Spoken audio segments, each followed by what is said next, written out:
Chairman sir এবং আমাদের প্রসিদ্ধ স্যার।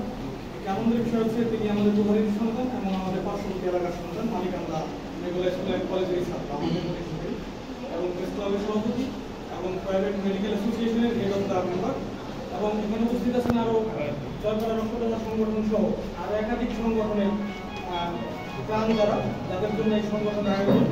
একটি বিষয় জানালেই নয়, জয়পাড়া রক্তদাতা সংগঠন দুবারের যে কয়টি সংগঠন আছে সামাজিক সংগঠন তার মধ্যে অন্যতম অ্যাক্টিভ একটি সংগঠন। ব্লাডের কথাটা যত প্রথম আসছিল সেটাই বলি, ব্লাড নিয়ে রেসপন্স করলে কারো ব্লাড প্রয়োজন হলে সর্বপ্রথম এখন বর্তমান সময়ে জয়পাড়া রক্তদাতা সংগঠন তারা ব্লাডটাকে ম্যানেজ করে দেয় এবং সকল ধরনের সহযোগিতা সাধারণ মানুষের দেয়। বর্তমানে আস্থা অন্যতম এক প্রতীক হচ্ছে জয়পাড়া রক্তদাতা সংগঠন।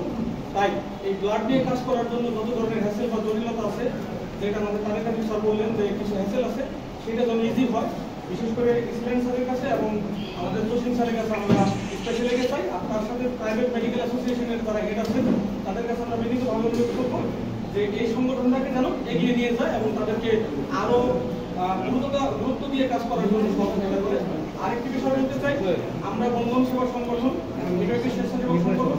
আমাদের যদি কোনো সহযোগিতা তাদের প্রয়োজন হয় অবশ্যই আমরা তাদের সাথে থাকবো। সর্বান্তকরণে তাদের মঙ্গল এবং শুভকামনা জানিয়ে আজকের মতো বিদায় করছি। ধন্যবাদ। আসসালামু আলাইকুম। এ পর্যায়ে আমাদের